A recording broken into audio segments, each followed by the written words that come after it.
and Susanna present Little News Ears. Hey you! Are you 4? I am, and my name's Bram, and I'm 4. And I'm Jake, Bram's dad, but some people call me BoxerBlu. Blah! And here is the news. It's here!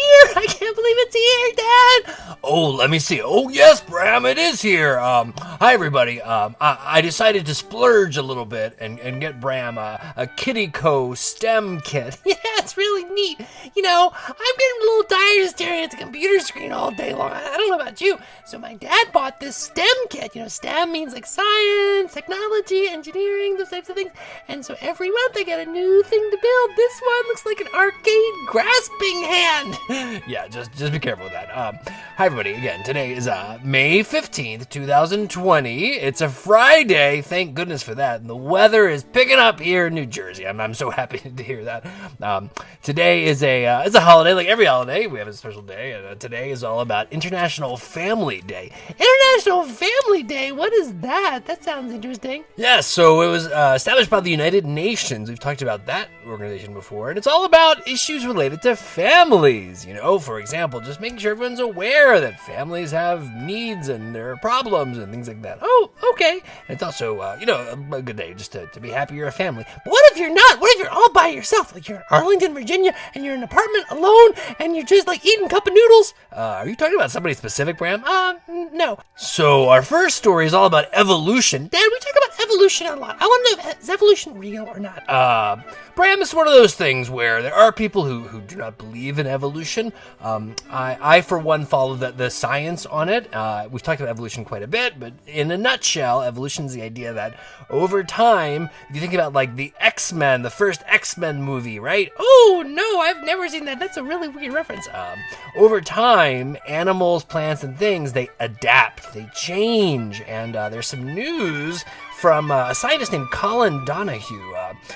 He basically discovered that in the Caribbean and South America and Central America, when hurricanes happen, he noticed that these particular type of lizard, it's called a Caribbean anole lizard, their feet, their toes were big. And so basically what he and some other researchers did was they looked at all the different, areas around there. For example, the mainland, they looked at areas that were not hit by hurricanes, and they realized that places that were hit by hurricanes like 2, 3, or 4 times, the Caribbean anole lizard, they got these really big toes. Oh, but I don't understand. How is that evolution? Well, the idea is that, I hate to say this, but the ones who, like some people are born with blonde hair or no hair or whatever. Like me, when I was born, I had no hair, probably, right? Exactly, Bram.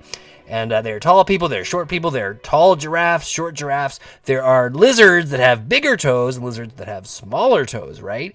Yes! So if a hurricane hits and you're trying to hang on and you've got little tiny toes, what do you think is probably going to happen to you, Bram? Oh, I guess you might die. Yeah, so that's kind of what happened. The lizards that have the small toes, that they don't survive, and that's what they think. Oh my gosh! Boosh.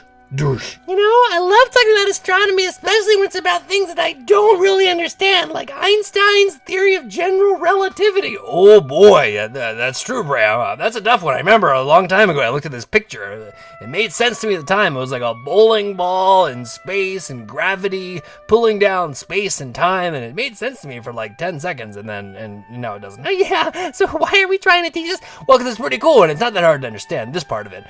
Scientists have discovered there's a star, it's called S2, and it goes around, kind of like in a toilet bowl, around a black hole. What's a black hole again?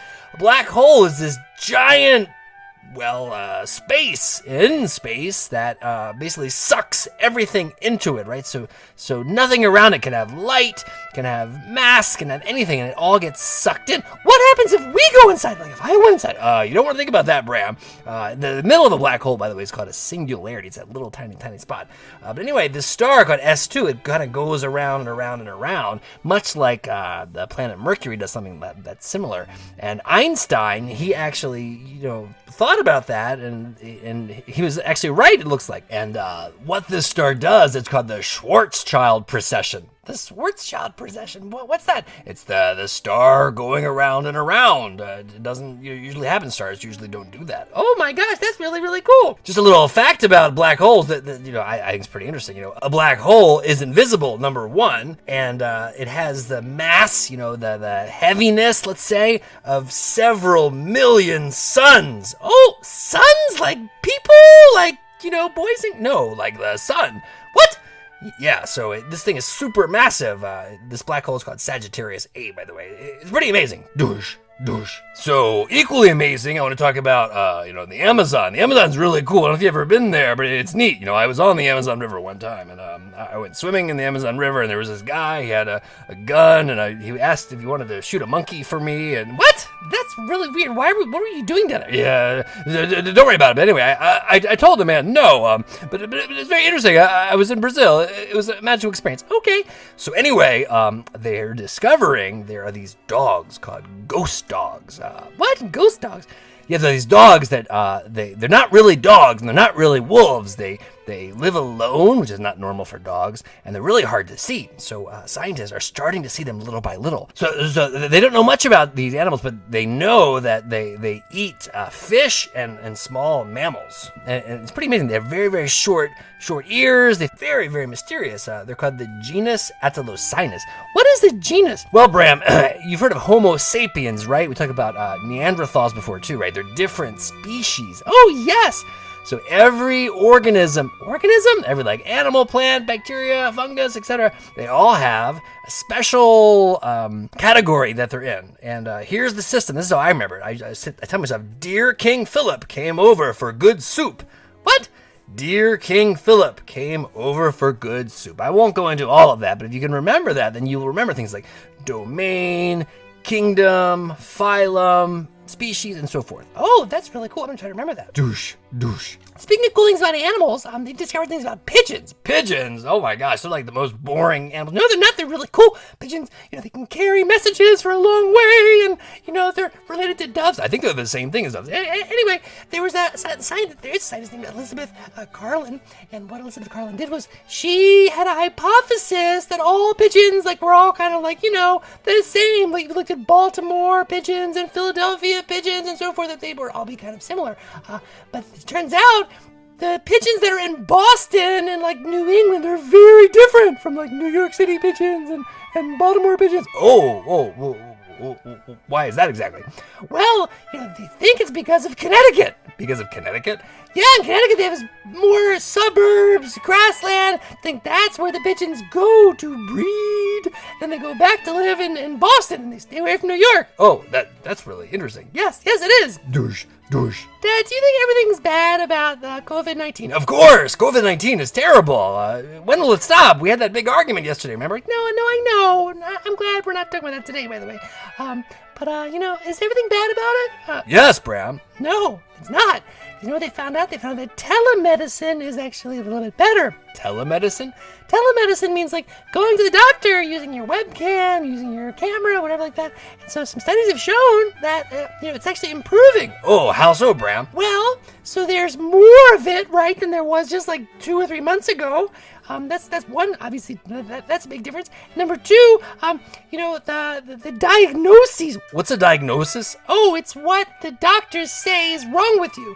So it's become, better and faster like that too.